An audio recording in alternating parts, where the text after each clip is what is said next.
Hey guys, welcome into another episode of 410 Sports Talk. I'm James Haskell, as always, accompanied by my co-host Glenn Martin. Really excited to get into a new episode and talk more about the draft, dig into it a little deeper.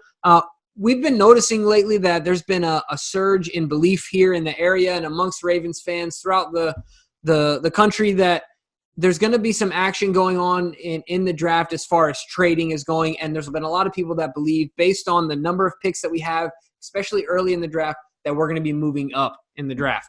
So based on those rumors, we're going to kind of talk about a little bit of that, what it takes, some players we see, and some teams we see as potential trade partners. But before we do, I think it's important to preface all this on what our front office and the final decision maker, which is Eric DeCosta, thinks about all this. So Glenn, what is it that Eric DeCosta has said about trading up in the draft based on his experience and his ideology? Yeah, so I checked out the most recent pre-draft press conference with Harbaugh, Ortiz, and Eric DeCosta, of course.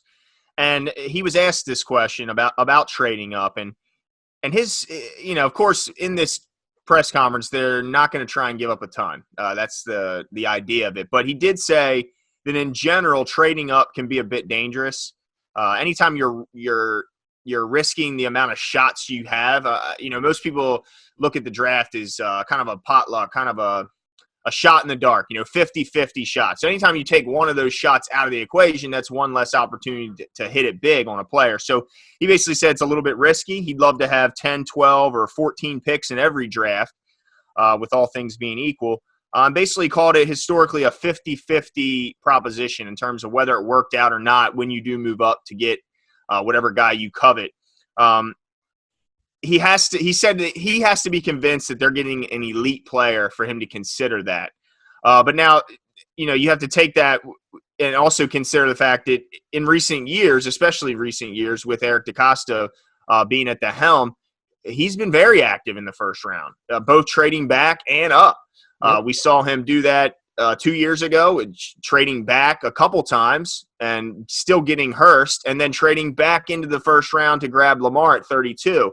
And then last year, they traded back 3 picks and grabbed Hollywood at 25 when they were originally picking at 22. So they've been very active as of recently in the first round, both moving back and up. So I think there's a very good chance that we'll see that again this year. So I think the next step would be evaluating some targets, some areas where we think that it's possible they could move up. I mean, Right. Look, we're not going to get on here and pretend like there's any shot that they're going to be moving up into the top 3, 5. They're just not going to do it. But I think there are some areas we can look at and say maybe they could go here.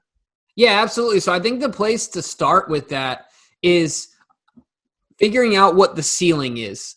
So I think that's where we should start. Like, where's the highest we see them going as far as not just number in the draft, but you also have to realize what team is there and what team is looking to acquire a multitude of picks. So I'm going to throw something out here that I don't think is very likely, but I think is the absolute highest we can see ourselves going. And if you fall out of your chair, totally fine. That's okay. But the Jacksonville Jaguars are in full reboot, right? They are getting rid of players left and right. You mentioned this before off air that the Ravens have an established relationship with their front office based on the fact that we just did a deal with them with Calais Campbell. So they have a pick at 9, and then I think they also have a pick at 20. So obviously 20 is the more reasonable one, but if we're answering the question here and talking what's the highest we could go as far as trading, I could see 9 being the absolute, almost pie in the sky scenario. Do you agree with me there, or do you think that I'm a little crazy? Well, I mean, I think most people would say that the chances of them going all the way up to 9 are very low. But with that said, if you preface it with where's the highest you could possibly see them, I would agree that 9. Because, look, teams tend to deal with teams that they have a relationship with. We traded last year with the Eagles. We traded the year before that with the Eagles. We just made a trade with Jacksonville. So it makes sense that you have a relationship there that's just easier to talk to guys that you've already done business with, you already have trust with, and you already have a relationship with. So I think 9 would be the absolute highest. Like you, I don't think they'll do it. But they would have to be absolutely in love with a guy and think he's that final missing piece that gets them over the hump and gets them into the Super Bowl for them to try and, because they're going to have to give up a lot to go up and get somebody at 9. That would be like next year's one also included in obviously this year's. So I don't think they would go up that high, but I agree with you that would be the absolute max. So I think. Now, what about who do you think why don't you give me like 2 or 3 scenarios that instead of necessarily the highest that are the most likely, right? They're the more realistic ones. Yeah, so I think the more realistic ones, you touched on one, would be 21, which is the other pick at the Jacksonville Jaguars. They're at 20. No, 20. Are you? Because I have 20 and the Eagles are at 21. Okay. What I'm looking at is I'm looking at a draft that has a possible trade. I was looking at a mock that had a trade. Okay, yeah. So Gotcha. 20 and then 20. Yeah, so 20 for the Jaguars and then 21 from the Eagles. We've seen a ton of moves from Philly and the Ravens recently. I mean, some of the lower ones would be like Jernigan went there. Obviously the Lamar one was a big one, but last year we traded back and got Hollywood with the Eagles. So there's been a lot of moves with the Eagles. So I think 21 is certainly a spot, because what you want to do is you have to target what other teams, what you think we're going to be targeting, and then what other teams are going to be targeting. So if you go to 20 or 21, you're jumping teams like the Patriots who need an inside linebacker, who need help at offensive line. Some of the similar targets that the Ravens are going after. New Orleans at 24. A lot of mocks have them taking a linebacker. Right. Philly being at 21 is just – it's perfect. And Jacksonville being at 20. Either one of them, I guess you would just probably call both of them because, they're very similar. You probably call both of them, just see which one you can get a better deal moving up to. But, yeah, those 3 spots. I think 9 would be that pipe dream. It would be kind of like the wow trade. But really 20 and 21 are the 2 most likely. Yeah, so I'm going to give you some other ones that I think are a little more aggressive, but are definitely still likely to happen. I think possible? that sorry, what'd you say? You mean possible to happen, not likely? Yeah, there you go. So not the most likely, but yeah, are still in the realm of possibility, aren't like super crazy. I think that we have to be pretty aggressive here, but I think dealing with the Broncos could be something at 15. I realize that's jumping 13 spots. But the Broncos, I think, are also in a situation where they have a quarterback in place. They have edge rushers. They have some mainstay guys. They might be in a situation where they're willing to increase their volume of pick and not necessarily see that. And we've seen they have a history of trading back. They traded back last year 10 spots with the Steelers. So that's one at 15. The other one, just because I think that Eric DeCosta could get the better of their front office, the Raiders at 19. I honestly think that we have – Eric DeCosta is just a genius. Like, I almost wonder if Philly doesn't want to do business with him because we just always end up with good picks when we trade back. When you know what I mean? When we do an interaction with them, we got Lamar, we got Hollywood. They're like, dang it. You know what? If Eric DeCosta's calling, don't pick up the phone again. You know what I mean? Well, I see your point, but they probably look at it like, look, they can be good all they want. They're in a different conference. Yeah. They don't affect us. And look, we're still getting ours because, the Ravens gave them plenty to get up there. It's not like they totally fleeced them. But they just have, from Harbaugh's time with the Eagles, he just has a relationship. So I think it's just, points to the more likely. And also, I think you have a good point in pointing out the Raiders. The Raiders are a team that scares me personally because of the fact of who I've mocked the Ravens to take has been inside linebacker. A lot of people are predicting the Raiders as being a big player in linebacker. So we'll see there. It's hard to say who's going to take who, but I think you're right. So let me ask you this, Jimbo: if they were to go to 9 or to even 15, like you just predicted, sure, who do you think would be there at 9 where they might say, "Wow, this guy's still around. I'll give up a bunch to go get him," or even 15, because if they go to 15, they're going to have to give up a good amount to go up 13 picks. So who do you look at those 2 spots where you say, "Man, they might do it for this guy"? Yeah, for sure. So 2 guys come to mind when you're talking 9. Once again, total pie in the sky here, but who knows? We just don't know what could happen. CeeDee Lamb, I don't know if he gets down to 9, but I could see him getting down to 9. And then the other one I've seen a couple mocks with Isaiah Simmons being around to 10. And if I'm not mistaken, the Browns go at 10. And I don't want him in a Cleveland uniform. I'd much rather him be in purple and black. So either of those guys, once again, total pie in the sky. This is all speculation because it is the draft. Like you said at the very beginning, anything can happen. But if we're really talking 9 and we're talking about getting that aggressive, those two would be the two guys that I would deem worthy of that type of transaction, right? Like that type of give and take. Any come to your mind, or you just don't even think that it's going to happen at all? No, I think you named a couple of them right there. Certainly think if Isaiah Simmons is there at 9, I don't think Jacksonville would want to trade because they'd want to take him. I mean, he seems like a perfect guy that the Jags would grab at 9 because of their past, with grabbing Mack and who's the linebacker that just recently retired? Way too young, 2 years ago. I think he was 27 when he retired. He's a Pro Bowler. I'm blanking on his name, but if I say his name, like, oh yeah, of course that guy. He was a great player and he retired. He said he was taking a break, but he never did come back. But yeah, I could see them taking him. Another guy I would say is maybe Jerry Jeudy. Look, they need a wide receiver. And people can say all they want. We really have one guy at receiver that makes defensive coordinators stay up at night. That's it. I mean, if you include Mark Andrews, I would say stretch it to 2 guys. But really, it's just Hollywood. So I would not be totally stunned if they go up and get a wideout. But yeah, and I totally agree with you there. I was going to say, all you people that are in the comment section, I dare you to name another receiver on our team that keeps the opposing team up at night. If you come up with one, we got problems, okay? It's just not. I mean, people want Miles Boykin to make this huge jump, and I hope he does too. But let's remember, he wasn't successful at Notre Dame except outside of 1 year, and that was his 5th year when he was a 5th-year senior.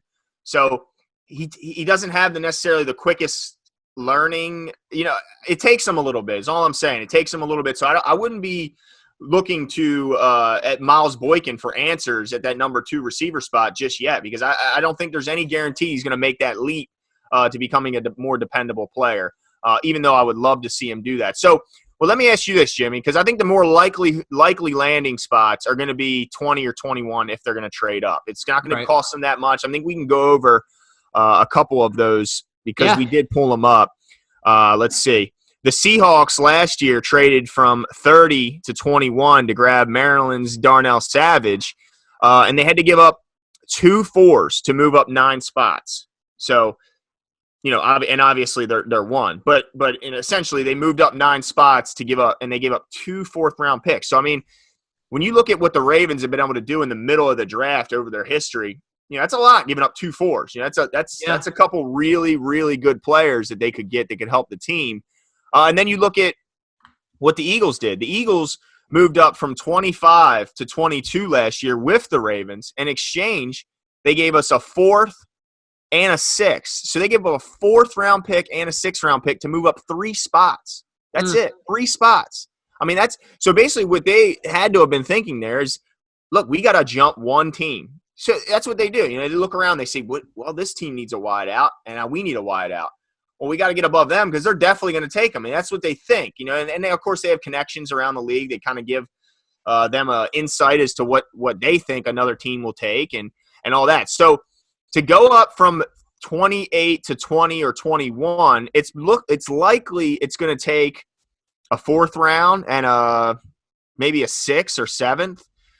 Certainly a 4th, one of our 2 4s. So let me ask you, what do you think it would take to go up? Is that what you're thinking, like a 4? Yeah, I mean, absolutely. So if you're still talking in that range, I think it's going to take a 4, at least a 4, right? And then, like you said, maybe you have to throw in a 7 of the following year or something of that nature. But I want to give you another, just to kind of buffer your point, just give you a couple more examples here. And that was 2019, but we have, just to widen the range of history here, you talk about these trades that have gone on in 2018, just like every year, there's also a myriad of trades that went on. So just to give you a couple examples here, in the first round, hold on one second. Oh, geez. All right, we're gonna scratch that. Well, hold on. Let me just while you look for that, let me just say what they gave up to get Lamar. I mean, I think everybody Yeah. remembers that. They traded back into the first round when most people thought they were done to that number 32 pick with the Eagles. And they didn't just get that. So they got the number 32 pick, and they also got a 4th-round pick, which they used to draft Jaleel Scott. But in exchange, they gave up a 2nd round, their 4th round, and then the following year's 2nd round.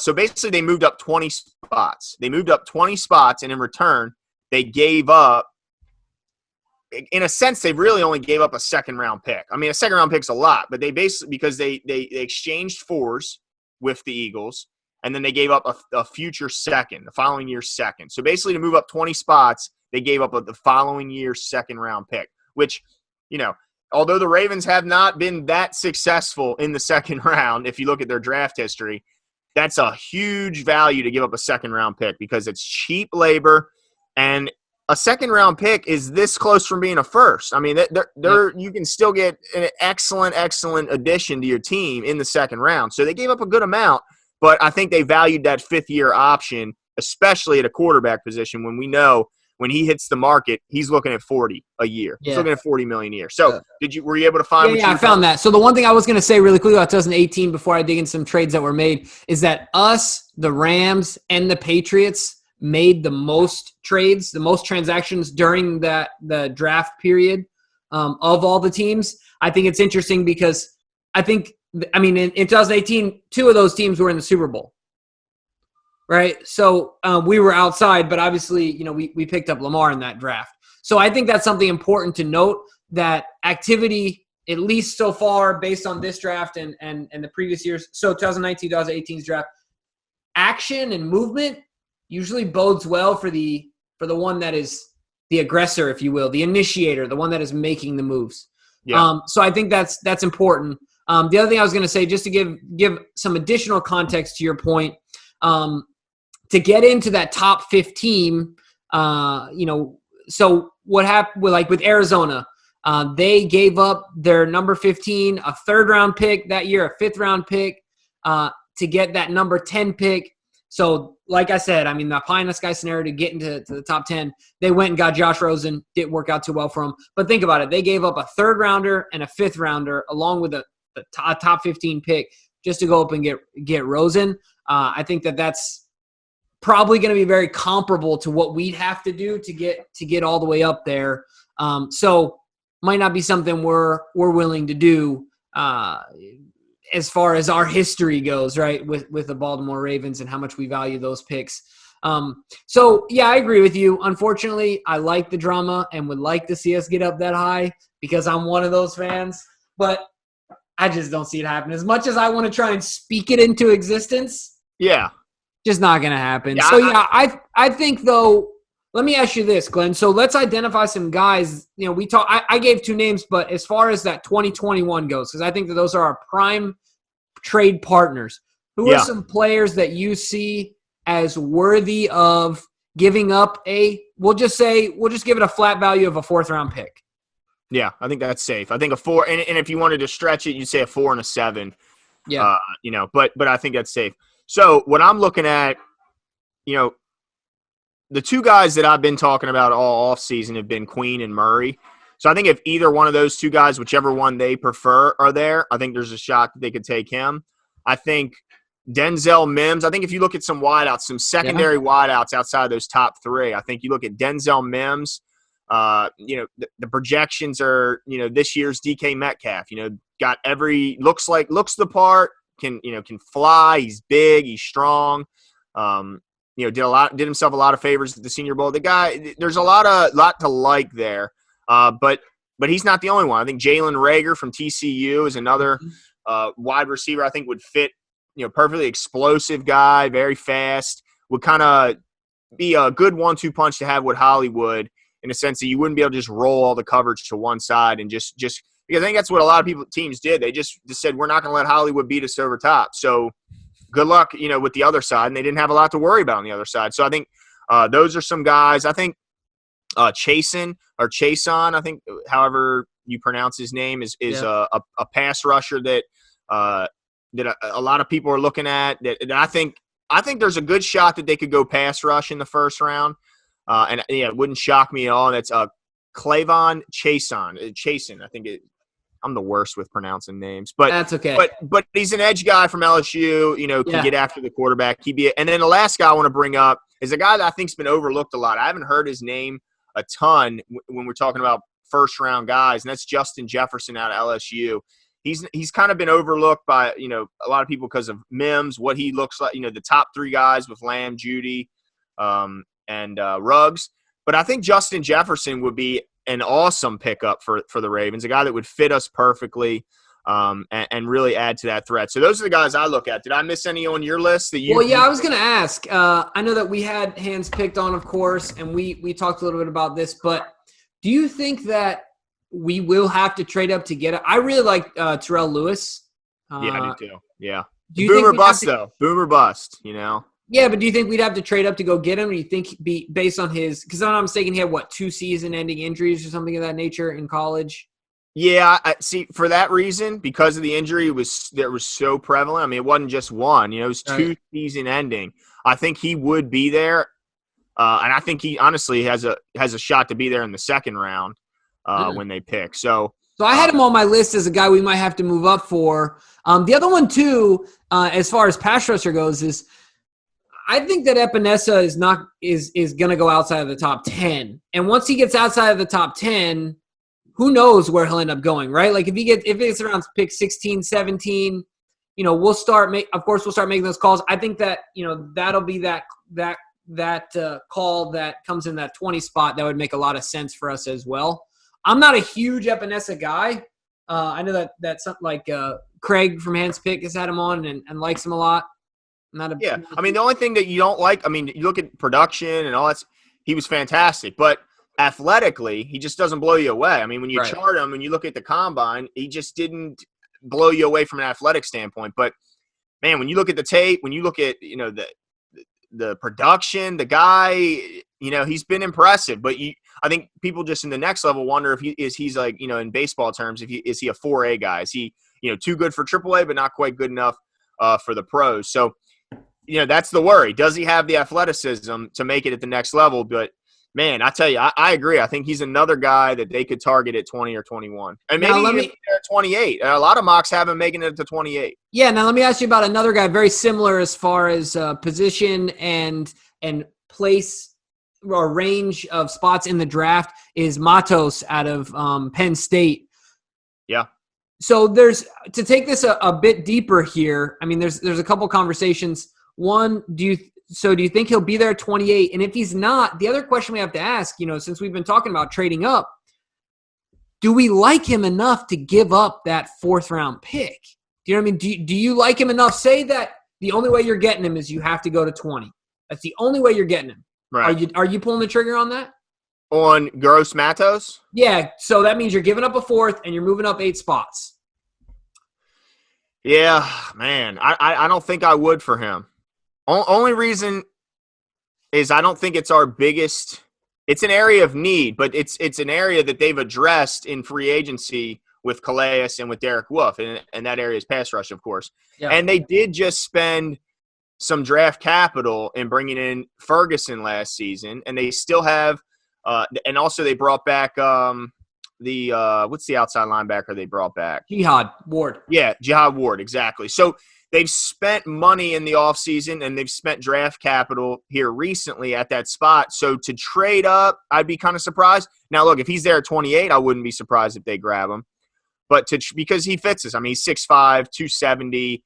He fits what we normally would get at that outside linebacker. A guy that can do both, a guy that's big and strong.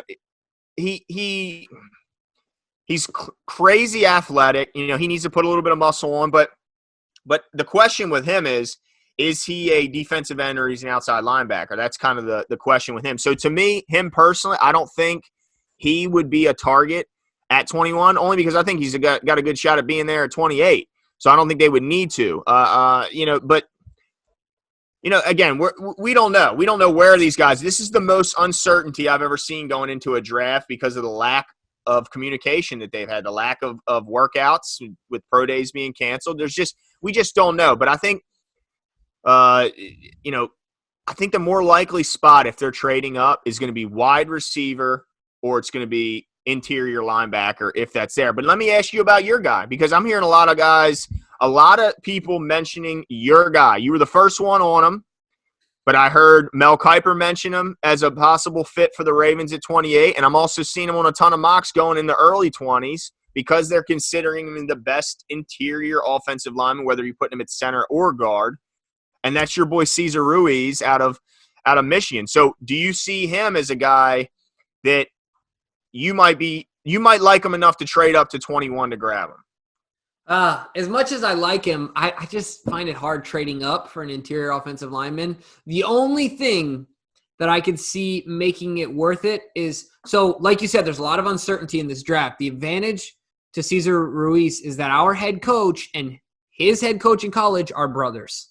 So the only way you're getting real 100% honest intel, I think, is in a scenario like that. So it mitigates the risk, in my opinion, of having to move up and give something up because you have more intel. Does that make sense? Yeah. So that's the only way I can see it happening. I'm not a huge fan of having to do that. But look, if we had to do it, that'd be fine. And I'd be okay with it. I just don't see it happening because the Ravens have a lot of confidence in their mid-round to late-round ability to take offensive linemen. But not only my guy, let's talk about Queen and Murray. So yeah, let me ask you this question. So you have to bet the farm on it. Are either of them going to be there at 28? I don't think so. Yeah. So let's follow up with that then. You don't think so? Yeah. Are either of them going to be there at 20 with Jacksonville's pick? I think there's a shot that one could be there at 20. Yeah. And is it worth it to you giving up what we're using as an example, that 4th round pick? I think it would be. Because I think it's the last piece missing from our defense that I think honestly could be the number one defense in the entire league. When you look at that secondary and then what they've added to that front 7, if you piece a 3-down linebacker in to be the center of that defense – and then pick up Clay Matthews? Woo! That would be ideal because then you got a guy that's versatile and he brings obvious pass rush along with the fact that he's played interior as well. And, you get a great guy in the locker room, great leader, all that stuff that comes with him. So, yeah, that would be freaking exciting. Yeah, absolutely. So I don't know if I agree with you 100%. I think that if it were Queen, I'm pulling the trigger. No, I agree. I mean, I've said it from the start. I think Queen is my favorite of the two. I just have no hope that he'll be there. Right. And I think Murray has a shot to be there. That's all. Because, we've seen pointed out here recently that Murray has some question marks when it comes to coverage. We just don't know because, apparently Oklahoma didn't ask him to do a ton when it comes to that. Right. So, you kind of wonder, is that just scheme or is that because they didn't think he could do it? So I think he has the better shot at falling. I don't think there's any chance Queen makes it out of the teens. Wow. Yeah. Wow. All right. Well, I'm excited to see what happens. I agree with you that if Queen moved up, I mean, if we had an opportunity to move up, Queen would be the one that would be worthy of that equity, and giving it up. I don't know if I would do it for Murray, but I don't know if I'm any more convinced that we should do it for Cesar Ruiz either. So I don't know for either of our picks if it would be worth moving up that high.